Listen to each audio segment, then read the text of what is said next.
Namaskaram. Hoping everything is good and fine. और आप सभी खुश और हैप्पी गुरुपुरब और सब लोग सुखी हों, यही मैं आशा करता हूँ। मेरी लास्ट वीडियो में मैंने जो बात करी थी बैलेंस की, कि how to do balance is the first step. अगर आपको अध्यात्म का मतलब क्या, मैं आपको क्या बताऊं कि लोग कहते हैं कि क्या यार, क्या बाबा वाली बातें कर रहे हो, but to know yourself is not a bad thing. मैं ये चाहूँगा कि आप जानिए कि आपका शरीर किस चीज़ों से बना हुआ है और आपके अंदर क्या कैपेबिलिटीज़ हैं, कितनी सारी एनर्जीज़ हैं जिनको हम यूज़ कर सकते हैं। We can reduce our sleep as well. Like sleep is for what? Sleep is for our body maintenance, right? तो हम सोते हैं और बाकी 2 घंटे हम वॉशरूम में नहाना धोना, फिर खाने पीने में। अगर हम 8 घंटे सोते हैं और 6-7 घंटे हम खाने पीने नहाने धोने में और ट्रैवलिंग में निकाल देते हैं, तो 15 घंटे तो हम मेंटेनेंस पे ही निकाल रहे हैं। तो 24 घंटे में से अगर 15 घंटे हमारी मेंटेनेंस में जा रहे हैं, तो how we can be a productive person. तो वो एनर्जीज़ का यूटिलाइज़ हम कैसे कर सकते हैं, वो मैं आपको वो चीज़ें एक्चुअली सबसे पहले जो स्टार्ट टिप है वो है बैलेंस, जो मैंने लास्ट वीडियो पे बताया था। विदाउट बैलेंस अगर आप ये सब चीज़ें करेंगे, अगर मैं बोलूँ उसको सरल भाषा में कि बिना स्थिरता के अगर आप अपना मानसिक ढांचा ढीला करने की कोशिश करेंगे तो बहुत बड़ी तबाही होगी। तो बेहतर यही होगा कि आप धरती पर रहें।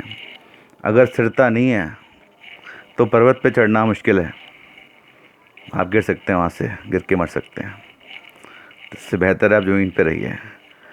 तो सबसे पहले काम आपको बैलेंस पे ही करना चाहिए अगर आपको चाहते हैं इन सब चीज़ों से आगे निकलना।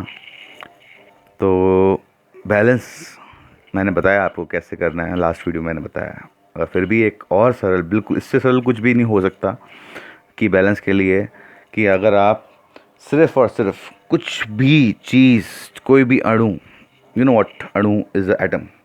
हम बात करते हैं हम सब इलेक्ट्रॉन, न्यूट्रॉन, प्रोटॉन से बने हुए हैं, बट हमने आज तक एक एटम नहीं देख पाए। सुपर माइक्रोस्कोप से भी नहीं हम देख पाए उसको। We have seen the activity of the atom, that's why we can say that is the atom, but हमने देखा नहीं आज तक उसको, वो इतना छोटा है। तो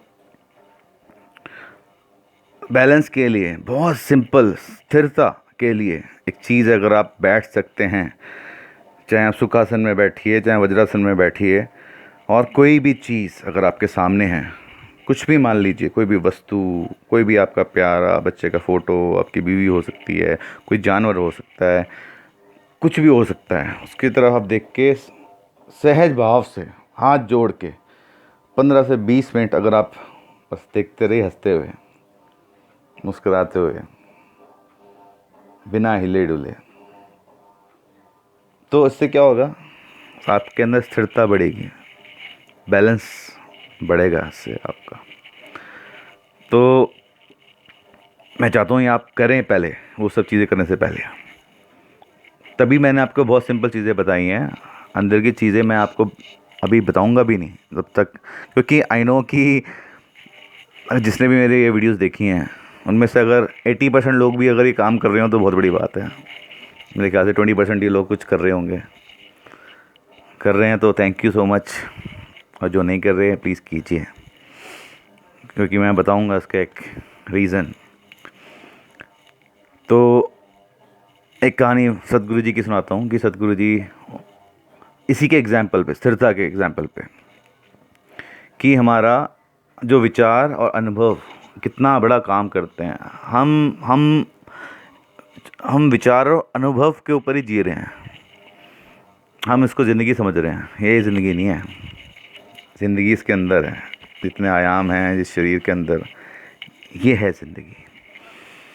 तो सतगुरु जी हमारे तिब्बत में गए हुए थे, तो वहाँ पर वो कैंप में बैठे हुए थे।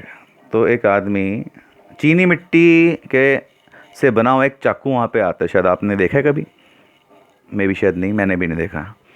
तो वहाँ पे मिलता होगा चीनी बटन, वो बहुत शार्प होता है।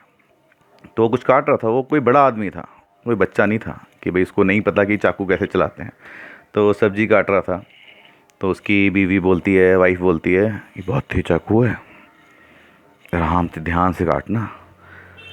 तो वो चीज़ कुछ डिस्ट्रैक्ट करती है सतगुरु जी को, वो बैठे होते हैं साथ में, कुछ कर रहे होते हैं। तो थोड़ी देर बाद फिर आती है उसकी वाइफ, ये बहुत तेज चाकू है, आराम से करो। तो सतगुरु जी कहते हैं, क्या, ये कोई बच्चा नहीं है, ये बड़ा आदमी है, इसको पता है कैसे चाकू चलाना है। ये कोई स्पेस क्राफ्ट नहीं है, कोई मशीनरी नहीं है जो कि इसको नहीं पता कि कैसे चलाना है, ये चाकू ही है, चाकू ही चलाना है। कहते नहीं सतगुरु, ये बहुत तेज चाकू है। तो वो फिर शांत हो जाते हैं सतगुरु जी, करने तो जो कर रहे हैं। तो वो आदमी वो सब्जियां काट रहा होता है, फिर आके बोलती है वो, आराम से काटो, बहुत तेज काट, ये चाकू बहुत तेज है, इसकी धार बहुत तेज है। और अगले ही पल उसकी उंगली में इतनी उंगली कट जाती है। तो कहने का तात्पर्य क्या है कि मन में इतनी विचार घुसा दिए कि तेज है चाकू, तेज है चाकू, तेज है चाकू, और उसी पल उसका उंगली कट गई। तो ज़िंदगी यही है, बिना स्थिरता के अगर आप कर रहे हैं ये सब चीज़ें, तो आप अपने आप को काट लेंगे। जो मैंने फर्स्ट वीडियो में आपको बताया था कि स्थिरता बहुत ज़रूरी है। अगर आपका हाथ हिल रहा है तो चाकू से आप अपना गला को ही काट लेंगे। चाकू को कुंद करने या तेज करने की ज़रूरत नहीं है।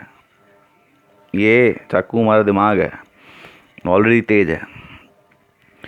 तो आप स्थिरता के लिए वो कीजिए प्लीज़।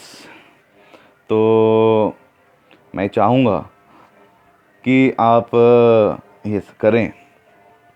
तो हम सब अपने ना मानसिक ढांचे, जो खुद ही का जाल बनाया हुआ है, उसके अंदर हम व्यस्त हैं। ये हमारा मानसिक ढांचे, विचार, अनुभव नहीं बनाया है, ये जाल हमें पसंद है क्योंकि ये हमें सिक्योरिटी देता है। तो बट हम बाहर भी निकलना चाहते हैं क्योंकि हमें दीवारें पसंद हैं, दीवारें के अंदर रहना, और निकलना आसान भी है अगर आप चाहो तो। इसलिए हम दरवाजे बनाते हैं कि हम निकल सकें उससे बाहर। पर किसी ने अगर भगवान का स्वाद चख लिया है और वो कहता है कि मैंने ये करवाया है, मैंने वो करवाया है, मैंने ये करवाया है, तो वो पागलपन की पक्की निशानी है। वो पागल खाने का जाने की पक्की पक्की पूरी पूरी तैयारी है। मैं सच्चाई बता रहा हूँ मैं आपको। अगर आप ये ऐसे सोचते हैं, आप प्लीज़ मैं माफ़ी चाहूँगा, मैं बहुत बुरी बातें कर रहा हूँ, पर ये सच्चाई है। अगर आप मैं की तरफ, क्योंकि मैं ये कुछ भी नहीं है, ये तो भौतिक शरीर है, ये मानसिक ढांचा, विचार, यही आपको चला रहा है, आपको बस रखे हुए है। इस ब्रह्मांड में इतना कुछ हो रहा है क्योंकि मैंने आपको बताया था, शिवा मीन्स जो मैं नहीं हूँ, मैं कुछ भी नहीं हूँ। मैं का तो शब्द ही नहीं है। तो जो डार्क एनर्जी है इस यूनिवर्स में, मैं इस संदर्भ में पूरी गारंटी के साथ नहीं बोल सकता क्योंकि मैं उस लेवल पे तो नहीं पहुंच सकता। पर सतगुरु जी इस बात को ज़रूर जानते होंगे कि वो पूरा ब्रह्मांड हमारा काला है। तो इज़ अ शिवा, राइट। तो आप प्लीज़ बैलेंस पे काम कीजिए, आप पहले बैलेंस कीजिए, वरना कि ये बहुत बड़ी तबाही होने वाली है। क्योंकि बिना स्थिरता के, it's like your vision is clear and you are very very confident, right. आपका जो विज़न है, आपकी जो आँख है वो बहुत तेज़ है, सामने बहुत तेज़ दिख रही है और कॉन्फिडेंट है आप। सॉरी, मैंने गलत बोल दिया। आप बहुत कॉन्फिडेंट हैं और आपकी आंखें कमज़ोर हैं, विज़न क्लियर नहीं है। तो आप रोड क्रॉस कर रहे हैं बड़े पर कॉन्फिडेंट बहुत हैं कि हाँ भाई मैं कर लूँगा, पर आप देख नहीं पा रहे ढंग से, तो आप टक्कर खाएंगे, गिर जाएंगे, कुछ भी हो सकता है। तो ज़िंदगी में यही हो रहा है, तो बैलेंस लाने की बहुत ज़रूरत है। तो किसी ने मेरे से पूछ लिया, बातें बहुत सारी है, मैं बता नहीं सकता कि ज़िंदगी क्या है। तो इसका जवाब भी मैंने ढूंढा है सतगुरु जी द्वारा ही। तो मकसद क्या है ज़िंदगी का। अच्छा, उससे पहले मैं एक बात बताना चाहूँगा। एक गाना मैं सुन रहा था, लकीली जी सर, हमारी जवानी से जो उनका गाना आया था ओ सनम, तब से तभी से हमने उनसे, मेरा एक दोस्त है, मैं एक और चीज़ बोलूँगा कि जिससे आपने जो भी कुछ चीज़ सीखी है इन टर्म्स ऑफ पेंटिंग और गिटार और सिंगिंग और कुछ भी, आपको उसे नहीं भूलना चाहिए, चाहे उसके बाद आप उनसे भी आगे निकल चुके हो, गुरु वही रहेंगे आपके। तो thanks to my friend Vivek and Abhishek, उन्होंने मेरे को गिटार सिखाया था। तो उस टाइम पे मैं एक गाना सुनता था लकीली जी का, कांटे पिक्चर का गाना, इसमें गाना है मौत ज़िंदगी के लिए ज़रूरी है ये। तो मेरे दोस्त यार कहते हैं क्या गाना सुनता है यार, ये मरने के गाने क्या सुनता रहता है। तो कहीं ना कहीं मेरे अंदर ये सब चीज़ें थीं। ये बात है 20 साल पुरानी, जब मैं जवानी की दहलीज पे था। तो उस टाइम अध्यात्म का कुछ मतलब ही नहीं बताता था, उस टाइम तो पार्टियाँ ये सब चीज़ें चलती रहती थी। मैंने लेट कर दिया अपने आप को जानने के लिए। तो 40 साल की उम्र में अगर मैं आज वो गाना फिर से मैंने सुना, तो स्ट्राइक किया सीधे 20 साल पुरानी बात। ये सब विचार और अनुभव हैं, और ये हमें डिस्टेंस बनाने की बहुत ज़रूरी है, क्योंकि वो हमें जकड़े हुए एक्चुअली। अगर आप फ्री हैं इन सब चीज़ों से, तो आपको अपनी संभावनाएं, अपने शरीर की और चीज़ें दिखाई देंगी। तो वही, किसी ने मुझसे पूछा ज़िंदगी का मकसद क्या है, तो गुरु जी द्वारा ही बताया गया है कि ये ज़िंदगी का कोई मकसद नहीं है। ये अच्छा नहीं है क्या? आप खुश नहीं क्या उससे? मकसद बनाना ज़रूरी है? पता नहीं। तो अगर इस ब्रह्मांड को जानने के लिए पता नहीं 10,000 साल क्या लाखों साल लग जाएंगे, अगर आपने नहीं जाना, पर मैं ये चाहूँगा कि आप इसको तो जानें, इस शरीर को, मरने से पहले। क्या पता हम इस ब्रह्मांड के मैनेजर या जो भी निर्माता को हम भगवान कहते हैं, चाहे किसी भी धर्म के हों, भगवान, गॉड, तो जब सृष्टि का स्रोत आपके अंदर धड़क रहा है, तो आपको बाहर ढूंढने की ज़रूरत ही नहीं है, कुछ भी आपके अंदर ही सब कुछ है।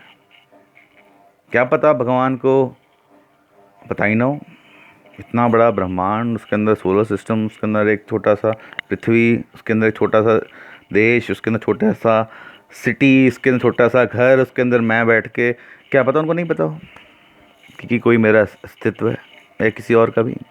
एंड फिर से मैं माफ़ी चाहूँगा ये सब बातें करने के लिए, पर ये सच्चाई हो सकती है कि नहीं? हो, बिल्कुल हो सकती है कि भगवान के पास कोई प्लान ही ना हो आपके लिए। तो ज़िंदगी का मकसद आप फालतू की गपशप और फालतू की जो ये सोशल मीडिया, ये सब चीज़ें पे मत व्यर्थ कीजिए, बहुत छोटा समय है। मैं ये आशा करूँगा कि इसको जानिए आप, इस बहुत जटिल शरीर है ये, इसकी सीमाओं से परे होना, मरने से पहले खुद के साथ तो आप ये सब कर ही सकते हैं। ज़िंदगी का यही मकसद बहुत बड़ा है, इसी में ही बहुत साल और लग जाएंगे, सच में इसी में ही बहुत साल लग जाएंगे। तो आप ये सब कीजिए,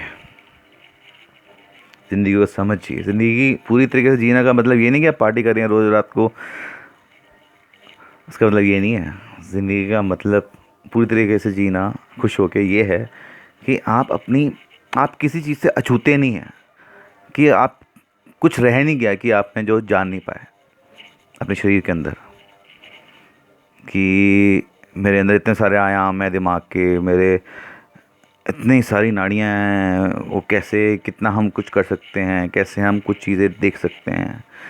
तो मैं ये चाहूँगा कि आप मरने से पहले ये कीजिए।